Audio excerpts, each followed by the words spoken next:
안녕하세요 여러분들, 산책처럼 사주입니다. 오늘은 간만에 자고 일어난 지 얼마 안 된 띵띵 부은 얼굴로 영상을 촬영하게 되었습니다. 이유는 오늘 일어나니까 날씨가 좀 흐리더라고요. 제가 어릴 때부터 비 오고 흐리는 날씨를 참 좋아했어요. 하늘에서 뭐가 떨어지는 게 요즘도 솔직히 좀 그렇긴 한데 신기하더라고요. 네. 이번에 이제 말씀드릴 내용은 음, 어떤 학습적인 목표와 그리고 재미적인 요소를 좀 가미를 시켜봤어요. 일단 주제 자체는요, 공황장애에 좀 취약한 사주팔자입니다. 근데 그 부분을 이해하기 위해서는 청간과 지지의 속성을 어느 정도 좀 이해를 하셔야 돼요. 자, 그래서 제가 청간을 간단하게 좀 정리를 해드리겠습니다. 제가 일전에 이제 청간에 대해서 올린 영상들이 좀 있는데요. 잘들 안 보시더라고요. 네, 그래서요. 간목에서 출발을 하죠. 간목에서 생명이 태어나고요. 을목을 지나서 병화에서 팽창 운동을 합니다. 그리고 정화는 이 양기가 응축돼 있는 덩어리예요. 자, 그래서 갑을병정까지는 이 양기가 대단히 강하다. 특히 병정에 이르러서는 그 양기가 절정에 이른다라고 할 수 있겠습니다. 그리고 무토에서부터 이제 이 양기를 흡수하면서 다음 운동으로 가기 위한 준비를 하겠죠. 그리고 다시 한번 기토를 지나서 드디어 경금에서부터는 이 양기를 수렴하고 정리하는 작업이 시작이 됩니다. 그래서 그 신금에서도 이제 이 정리하고 수렴하는 과정이 거의 완료가 되거든요. 근데 이 신금은 그렇기 때문에 그 어떤 양기의 결실이라고도 얘기할 수가 있습니다. 그래서 저희가 물상적으로 볼 때 경금은 설익은 과일, 그리고 신금은 익은 과일로 표현을 한답니다. 그 이유 다시 한번 말씀드리자면은 가부를 지나서 병정에서 양기가 최대한 그 강해진 모습으로 이제 팽창이 됐는데 이제 경금과 신금을 지나면서 이 양기를 수렴하고 정리한다라는 거죠. 나무의 과일이 조금씩 열릴랑 말랑하고 있는데 시간이 지나서 열린다면은 그 나무가 과일을 어떤 키웠던 그 과정이 수렴되고 정리되는 과정인 것과 똑같습니다. 그런데 이제 경금 같은 경우에는 조금 설익은 거고 신금은 이 양기가 완전히 이제 농축돼 고농축이죠. 왜 우리 음료수도 이제 고카페인 음료수 있는 것처럼 양기가 고농축되어져 있는 그런 성질이라고 생각하시면 되겠습니다. 자, 그리고 이제 이 기간이 지나게 되면은 이제 임계수로 다시 들어가게 되는데요. 이제 임계수 같은 경우는 이번 시간에 말씀드릴 내용하고는 크게 무관하기 때문에 이렇게 자세히 말씀드리지는 않겠지만 임계를 거쳐서 다시금 간목으로 어떤 사이클링을 하기 위한 준비를 합니다. 그런데 이제 여기에서 결실이 완전히 끝이 났죠. 신금에서 끝이 났고 이제 임수는 다시 혼돈의 시작입니다. 그래서 이민년 운세 이제 올려놓으신 분들 대단히 많으세요. 이제 유튜브 하시는 분들. 근데 이제 좀 쉽게 말씀하시는 분들도 계시고 또 어렵게 말씀하시는 분들 계시는데 다 네, 옳으신 말씀이세요. 그런데 그렇기 때문에 이제 이민년 운세 말씀하실 때 막 혼돈, 막 무질서, 막 이제 이런 말씀하시는 이유가 이제 그건 거고요. 저는 이제 배움이 짧아서 이민년 딱 생각하는데 막 혼돈, 무질서, 막 없는 데에서 무언가 막 나타나고 막 이런 게 저한테 어떤 영향으로 다가올지는 죄송하지만 솔직히 잘 모르겠습니다. 네. 자, 아이고, 이거. 자, 그래서 제가 지금 이제 드리고 싶은 말씀은요. 아이고, 이 신금이, 이 신금이 양기의 응축 덩어리다라는 말씀을 드리는 겁니다. 네, 잠시만 좀 주술게요. 뚜뚜뚜뚜 네, 아이고 주셨습니다.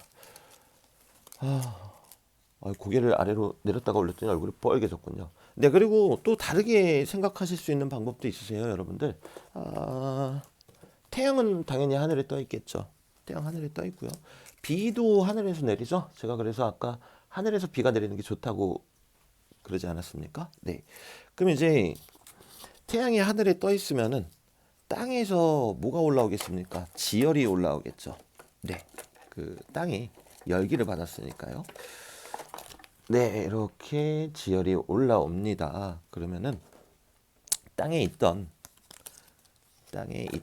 아유 다 못 주웠구나. 네, 땅에 있던 이 낮은 토양이 웅 하면서 이렇게 커지게 됩니다.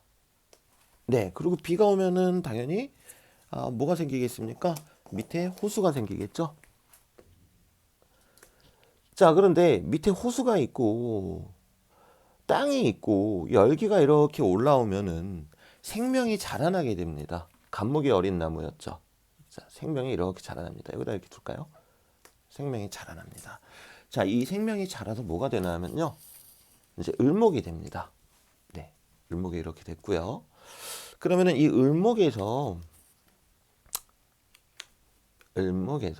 경금이라는 과일이 이제 열리겠죠. 그리고 이 과일이 다 익어버리게 되면은 이제 땅에 떨어집니다. 자, 그게 이제 신금입니다. 이렇게도 천간을 저희가 구분해서 볼 수 있습니다. 그래서 지금 보시면은 갑기합토, 정임합목, 을경합금, 무게합화, 그리고 이제 병신합수만 이렇게 남아버리게 되겠죠. 자, 이제 얘네들을 조금 신중하게 떼어내겠습니다. 우와. 네, 그래서 이제 이런 측면으로 봤을 때에도 저 신금이라는 녀석은 그 어떤 양기가 응축되어져 있는 덩어리다. 이제 이 개념을 조금 이해를 해주시고요. 이번에는 지지의 입장에서 한번 보겠습니다. 임묘진은 봄이죠. 임묘진 봄을 지나서 그리고 사오미 여름에서 이제 나무가 활짝 꽃이 활짝 핀다고 하는 게 맞겠죠. 그러니까 임묘진에서 나무가 성장을 하고 사오미에서 그 나무가 주렁주렁 달고 있던 그 이제 과실이 막 열릴랑 말랑 막 이러겠죠. 그리고 가을인 신유술 여기에서 이제 저희는 수확을 하게 됩니다. 당연히 유금 구간에서 저희가 수확을 하게 되는 거고요. 그리고 이제 해월이 되면은 다시 낙엽이 지고 그리고 자월에서는 이제 꽁꽁 얼어붙죠. 자월 축월에서는. 근데 이 해수 안에 있던 이 씨앗이 자축월을 지나서 인월에 다시 이제 불쑥 튀어 올라오는 개념입니다. 자, 그런데 저 유금을 이제 자세히 보시면은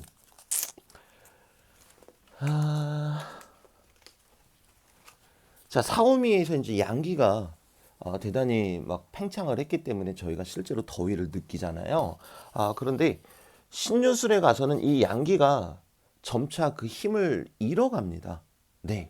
그래서 실제로 이제 천간을 대입을 해볼게요. 병화 입장에서 보게 되면요. 병화 입장에서 보게 되면은 네. 이 유금 위에서 병화는 사지라고 하는데요. 죽을 사. 네. 말 그대로 죽는다는 뜻입니다. 죽고 이제 여기에서 요 병화는 죽고 정화가 올라오는 시기예요. 근데 이제 이런 거는 좀 어려운 얘기니까 괜히 하지 않겠습니다. 죄송합니다. 이 병화가 이제 양기인데 이 양기가 유금에서 죽는다는 뜻입니다. 네, 유금에서 죽고요. 그러면은 아까 우리 이제 보셨다시피 해월에서 씨앗이 저장된다 그랬잖아요. 해월에서. 네, 이제 낙엽이 치고. 그러면은 자월하고 축월에는 아무런 작용이 없느냐? 즉, 이 저장된 씨앗이 그냥 죽어 있는 상태로 있느냐? 그러면 그것은 아닙니다. 이 자수라는 녀석으로 진입하게 되면요. 이 씨앗에서의 어떤 엑기스 같은 정보들 있죠. 이제 다음 생에 다음 생이라 그러니까 좀 그렇네요. 그러니까 그 다음 봄에 다시 나무를 태어나게끔 하기 위한 그 씨앗의 어떤 엑기스적인 정보를 이 자수 안에 저장을 해두게 됩니다. 네, 그리고 이제 축토에서는 서서히 이제 얘를 이렇게 밀쳐서 인월에 올라오게끔 하는 준비 과정을 하는 거고요. 그래서 저희가 이 축토를 고집을 나타낸다고 얘기를 하는 이유가 그것 때문이에요. 왜냐면은 그 축토는 토는 토이기 때문에 이제 나무를 키우고 싶은데 아직은 너무 춥거든요. 그러니까 준비를 해야 된다. 아직은 올라올 때가 아니다. 고집을 부려라. 그래서 고집을 상징하는 거고요. 저희가 그 저기 12지신이라고 그러나요? 이 자수가 이제 쥐에 해당하죠. 왜 쥐에 해당하는지 여러분들 알고 계세요? 그 대단히 이제 은유적인 표현이죠. 그 얘네들이 막 경주 같은 거 했던 걸로 제가 아는데요. 그 쥐가 소 등에 올라타고 있다가 이 녀석이 그냥 제일 빨리 들어가지고 1등 했다 막 이래서 쥐라 그러잖아요. 그래서 이제 쥐를 지혜의 상징이라고 그러는데 사실 쥐가 지혜의 상징이기 때문에 자수가 지혜의 상징이다. 이건 틀린 표현이고요. 자수가 어떤 지혜를 나타내고 있기 때문에 후대의 사람들이 그런 이야기를 만들어내서 쥐에 빗대어서 설명을 했다라는 게 맞는 표현입니다. 이 자수가 왜 지혜를 상징하는지는 아까 앞서 말씀드린 부분을 자세히 생각해 보시면 좀 아실 수 있으세요. 왜냐면은 해수에서 이제 이 낙엽이 지고 나무의 어떤 씨앗, 정확하게 얘기하면 이제 이 씨앗이라기보다는 씨앗에 막 이것저것 막 엉켜 있는 애들이 이제 땅속에 묻히는 거겠죠. 그리고 이제 이 자수 구간이 되면은 그 땅속에 묻혀 있던 막 그 지저분한 그 덩이에서 부스러기들은 다 이제 제껴지고 순전한 씨앗만 남게 되는 거예요. 네, 그렇기 때문에 결국에는 임묘진, 사오미, 신유술, 해에 걸친 모든 정보가 이 자수에 기록된다라는 거죠.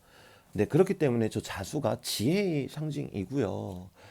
그리고 어떤 크기는 작지만 깊이가 대단히 깊은 물이다. 이렇게 표현도 하는 거고요. 그렇기 때문에 또 저 자수가 천간으로는 이제 개수하고도 조금 비유를 하는 거예요. 왜냐면은 천간에서는 임수가 약간 블랙홀 같은 느낌이거든요. 혼돈. 근데 그 다음에 개수에서 이제 필요한 정보만을 나무를 키우는데 필요한 물만을 이제 남겨두는 거란 말이죠. 네, 그렇기 때문에 이제 설명이 조금 어려울 수 있으나 여러분들 이제 공황장애에는 어떤 사주가 잘 걸리는가? 네, 이거를 판단하시기 위해서는 이제 얘네 둘을 이해하실 필요가 있으세요. 자, 신유술 해자축이죠. 해자축이죠. 자, 그러면은 유금에서는 이제 어떤 열매가 되겠습니다. 열매. 양기의 열매. 열매. 그리고 자수에서는 씨앗이 되겠습니다. 어떤 데이터 칩이라고 할까요? 데이터 칩이라고 표현을 하겠습니다. 약간 반도체 같은 거죠. 그런데 이제 그 사이에 술토가 있고 해수가 있습니다, 여러분들. 이 병화가 양기죠. 이 병화의 힘의 크기는요. 이 유금에서는 사예요, 사. 죽을 사. 그리고 이 병화의 크기가 술토에서는 묘고요. 그리고 해수에서는 절입니다. 저 12운석 몰라서 그거 무슨 얘기인지 못 알아듣겠는데요 하실 수 있으세요. 근데 있는 그대로 생각하시면 되세요. 그 죽을 사자고요. 묘지할 때 묘자고요. 단절된다 할 때 이제 절자입니다. 자, 그럼 지금 보시면 아시겠지만 죽었다고 끝난 게 아니죠. 그 다음에 묘지에 들어가고 그리고 나서야 세상과 단절이 되는 거예요. 네. 그래서 저희가 이제 장례 같은 거 치를 때에도 누가 돌아가셨다고 바로 정말로 세상과 단절된 거라고 여기지 않습니다.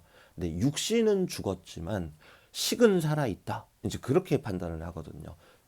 그래서 저희가 이제 장례 의식도 있는 거고요. 자, 그럼 봅시다. 이게 이제 양기인데 유금에서는 일단 이 양기의 육신이 죽었고 그다음에 묘지에 들어갔다가 그다음에 완전히 단절이 된다 그랬죠. 자, 이게 의미하는 건 뭔가 하면요. 자, 양기의 열매죠.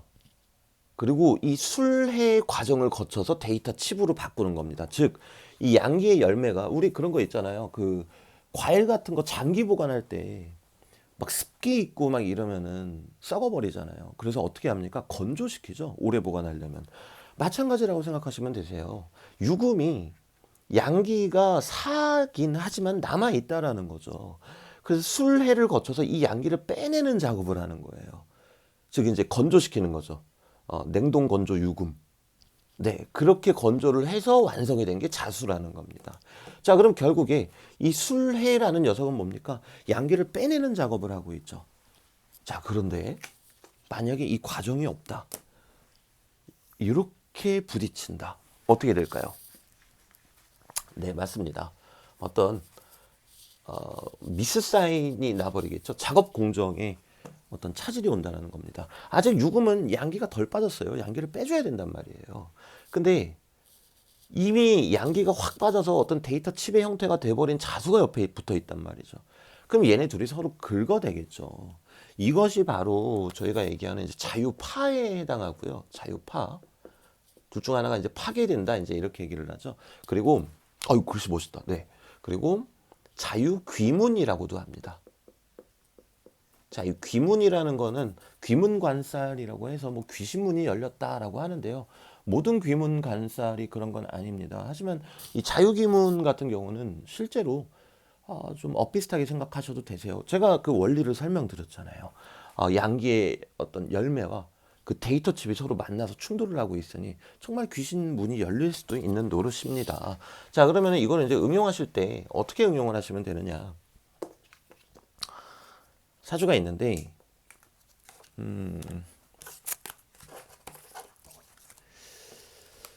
자, 제가 예시를 한번. 자, 을류일주가 있다고 가정을 해봅시다. 자, 그리고 여기 이제 자수가 있고요. 그리고 뭐 술, 뭐 병술, 네, 뭐 그냥 이 정도만 있어도 충분하니까요. 네, 여기 이제 연지고요. 이 부분은 나의 신체를 나타내기도 합니다. 일주죠, 일주. 그리고 이 부분은 나의 잠재의식을 나타내기도 합니다. 자, 즉 일지나 시지에 자수나 유금이 있으신 분들은 조금 주의를 하셔야 되세요. 왜냐하면 나의 어떤 신체 그리고 나의 잠재의식에 그 자수와 유금이 같이 충돌을 하고 있으니까요. 뭐 예를 들어서 이런 데에 이렇게 있다. 그러면 그 작용은 좀 덜 하세요. 여기는 이제 나의 공적인 자리잖아요. 근데 이제 이런 경우는 좀 덜한데, 그리고 이제 사주 구성에 따라서 이렇게 돼 있어도 자유기문의 현상이 일어나는 경우는 많이 봤습니다. 그러니까 이제 포인트는 뭔가 하면요. 일지나 시지에 자수나 유금이 있는가 없는가가 포인트라는 겁니다. 왜냐하면 나의 신체와 그리고 그 어떤 잠재의식을 뜻하기 때문에요. 그래서 이제 그 어떤 저명하신 분이 쓰신 집필하신 그 책을 보면은 그분이 누구셨더라? 운정추이로 선생이죠. 이제 그분이 쓰신 책이 너무 많아가지고 그 중에서 이제 무슨 책인지는 모르겠는데 명리비전은 아닌 것 같고, 네, 아무튼 그분 책도 보면 이제 그런 얘기가 있어요. 유금이 있고, 이거 무토였구나. 유금이 있고 술토가 있으면은 벙어리로 태어나거나 어떤 맹인으로 태어나거나 아니면 그런 장애를 갖기가 쉽다라는 얘기가 있는데요. 이제 설명은 안 돼 있죠. 이제 그 이유도 같은 이치예요.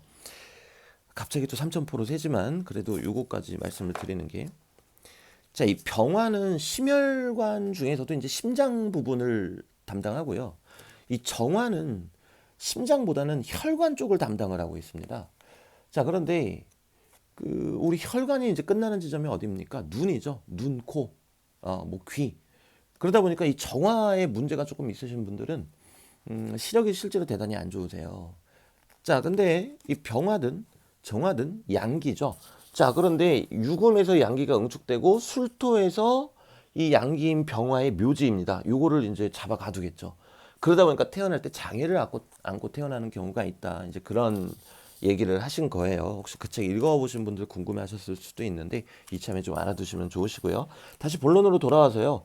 이렇게 있으면은 자유기문. 자, 그럼 이 자유기문이 있으신 분들은 어떤 현상이 있느냐? 일단은 공황장애에 좀 많이 노출이 됩니다. 이 명리학적으로 봤을 때 공황장애는 사실 이렇게 말씀드리면 좀 무서운데 빙의 현상하고 좀 비슷해요. 명리학적으로는 나의 정신이 좀 약해져서 외부의 세력한테 침탈을 당했다. 이제 이렇게 판단을 하시면 되고요. 그럼 이제 이 공황장애는 언제 끝날 것이냐? 그리고 공황장애는 또 언제 오느냐? 지금 저렇게 자수와 유금을 모두 갖고 계신 분들은 같은 자수와 유금이 왔을 때 그 부분이 좀 가중되는 경향이 있습니다. 네, 같은 자수와 그 유금이 왔을 때 이제 가중되는 경향이 있고요. 물론 이제 대운에서 그렇게 들어오는데 세운에서 또 그렇게 들어왔다. 그러면은 조금 문제가 될 수 있겠죠. 지금 이사주 예시로 들어봐 드리면요. 자, 마침 이 유금이 편관이죠. 네, 그리고 자유기운을 갖고 있죠. 근데 만약에 이제 세운에서 경자년이 됐다. 경자년이 됐다. 관성이 또 들어왔네. 네, 관성이 또 들어와서 을목과 합을 하려 하고요. 그 상태에서 자수가 또 들어왔잖아요. 그럼 이 자유기운이 조금 강해집니다. 그래서 일단 1차적으로는 이렇게 자유기운이 있으신 분들이 그 어떤 공황장애나 또는 이제 약한 경우에는 뭐 통장 계좌이체를 시켰는데 엉뚱한 데다 계좌이체를 시킨 거야. 자, 그런데 그 엉뚱한 데다 계좌이체를 시키면 원래 이제 없는 계좌번호라고 나오잖아요. 있다고 합니다. 그 막 내가 왜 그랬지 하는 일들을 많이 겪어요. 그리고 이제 운전하시다가 후방 카메라 보면서 막 후진하는데 나도 모르게 그냥 보고 있는데도 벽에다가 부딪히고 이제 이런 경우들이 좀 많이 생깁니다. 그리고 이제 일지 기준으로 이쪽에 있어도 조금 좋지는 않으세요. 그러니까 핵심은 일지나 시지에 있냐 없냐가 핵심입니다. 그럼 이제 두 글자 다 없고 한 글자만 있는 경우는 어떻겠습니까? 운에서 들어올 때 문제가 될 수 있겠죠. 그리고 반대로 뭐 이렇게 잠재의식에만 있는 경우에도 운에서 들어올 때 문제가 될 수 있다라는 겁니다. 그래서 이 자유귀문살을 갖고 계신 분들은 일단은 촉이 대단히 좋으세요. 촉이 대단히 좋고 좀 안 좋은 일이나 이제 그런 일들이 있을 때 예지몽처럼 꿈을 꾸시는 일들이 실제로 대단히 많습니다. 근데 그렇다고 내가 무당팔자인가 뭐 이렇게 생각하실 필요는 전혀 없으세요. 그냥 그 운이 지나가면은 자연스럽게 치유가 됩니다, 여러분들. 뭐 병원을 가셔도 좋겠고요. 우울증하고는 조금 다른 겁니다. 저는 우울증도 같이 왔는데요. 이런 경우는 있을 수 있겠지만 지금 제가 말씀드리는 거는 이제 공황장애 쪽에 조금 집중해서 말씀을 드리는 겁니다. 자, 그리고 이제 제가 원리를 장황하게 설명드린 이유가 있어요. 신금일간 같은 경우도 개수가 이렇게 옆에 있거나 또는 이 신금을 극하는 정화가 그러니까 이 포인트는 이 신금을 건드리면 안 돼요. 네. 신금 유금을 이런 친구들이 이렇게 있게 되면 그런 문제가 다소 발생할 수 있는데요. 그 부분은 뭐 전혀 그렇게 크지는 않습니다. 그냥 공황장애는 이거는 말도 안 되는 거고요. 그냥 뭐랄까요? 그냥 가위 눌리는 정도 어쩌다가 네. 그러니까 이제 이런 부분은 첨가는 걱정 안 하셔도 되고 이제 지지에 자수나 유금이 있으신 경우 또는 둘 다 있으신 경우 그리고 운에서 이제 나머지 한 글자가 또 오는 경우 이 경우는 조심하셔야 된다는 거겠죠. 그럼 이제 저희가 좀 응용을 해봅시다. 어떤 분이 지지에 자수가 아이고 지지에 자수가